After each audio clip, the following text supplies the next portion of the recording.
Selamat datang lagi di Deep Dive kita.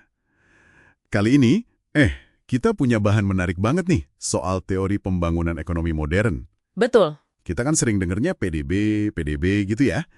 Tapi materi Anda ini, lebih dalam lagi. Iya, ini melihat pembangunan itu nggak cuma angka PDB, tapi lebih ke peningkatan kapasibilitas manusianya, terus pengurangan ketidaksetaraan. Dan pilihan hidup yang nyata buat orang banyak gitu ya. Nah, itu dia. Pilihan yang lebih luas. Oke, jadi misi kita hari ini, kita coba bedah nih beberapa teori kunci modern. Kenapa sih ada negara yang kayaknya kejebak gitu di keterbelakangan, sementara yang lain bisa maju pesat? Siap. Oke, mari kita mulai. Bahan-bahan ini nunjukin ada pergeseran penting nih, dari ide lama yang lurus-lurus saja, kayak tahap pertumbuhan rosto itu. Yang linear itu ya. Iya, ke model yang sekarang, jauh lebih kompleks. Model baru ini ngakuin peran gagal pasar, terus pentingnya institusi, bahkan kekuatan ekspektasi orang banyak. Ekspektasi kolektif ya. Nah, apa nih benang merah utamanya di sini? Yang menonjol banget itu konsep kegagalan koordinasi. Kegagalan koordinasi. Gimana tuh maksudnya? Jadi ini situasi di mana sebetulnya semua pihak, ya, investor, perusahaan, pekerja, itu bisa untung bareng kalau mereka bisa sinkron gitu tindakannya. Oke. Tapi ya itu, susah nyamain langkahnya, kegagalan koordinasi.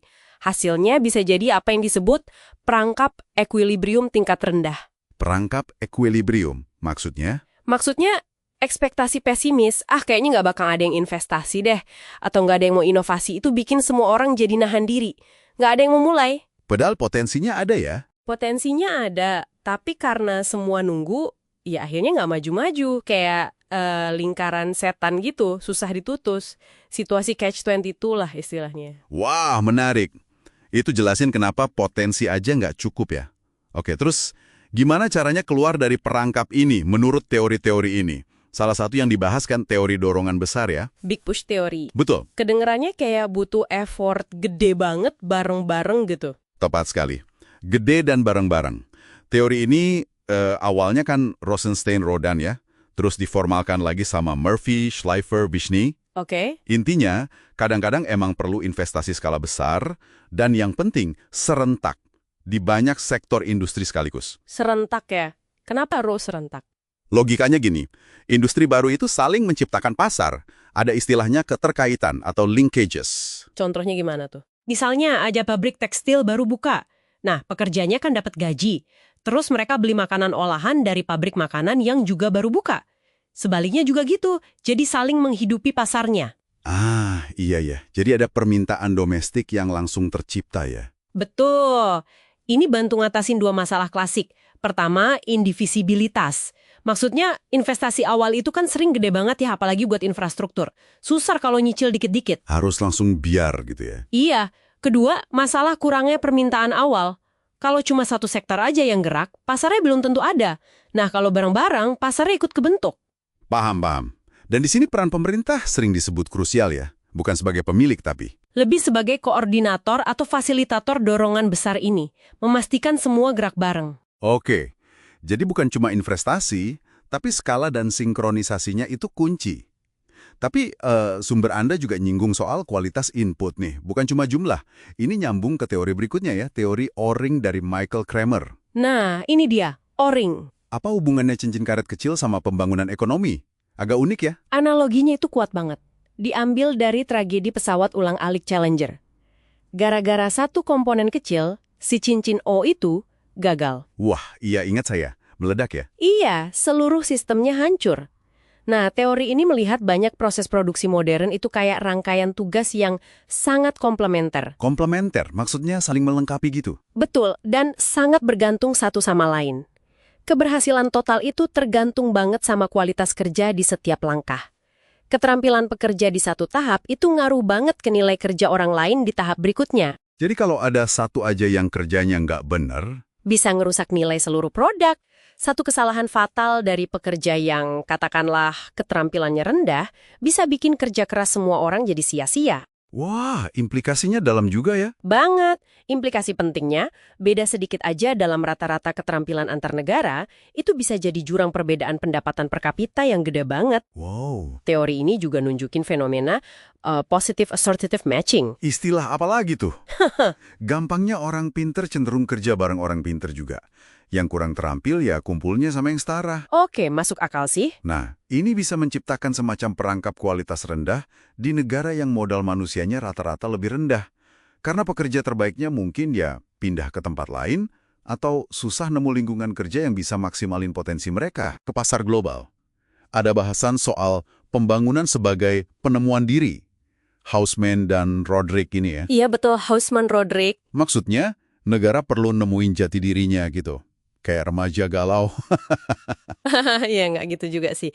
Intinya gini, negara berkembang itu seringkali nggak punya informasi cukup.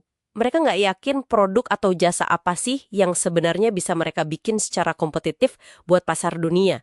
Di luar komoditas ya, kayak hasil tambang atau pertanian gitu. Jadi masih meraba-raba ya? Betul. Nah, pengusaha yang berani nyoba hal baru, misalnya ekspor bunga potong, atau rakit komponen elektronik, atau bikin layanan call center, mereka ini sebenarnya lagi melakukan penemuan biaya atau cost discovery. Penemuan biaya. Ya, mereka nyari tahu beneran bisa untung nggak sih bikin atau jual barang ini dari sini? Berapa biayanya? Gimana pasarnya? Oke. Terus masalahnya di mana? Masalahnya, informasi hasil penemuan ini, oh ternyata kita bisa loh ekspor mangga jenis ini untung.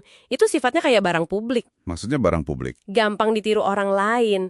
Begitu ada satu perintis yang berhasil, pengusaha lain kan tinggal ikutin aja. Nggak perlu ambil risiko sebesar si perintis awal. Ah, iya juga. Jadi si perintis nggak dapat semua untungnya ya, padahal risikonya paling gede. Persis. Akibatnya, ada kecenderungan kurangnya investasi dalam upaya penemuan ini.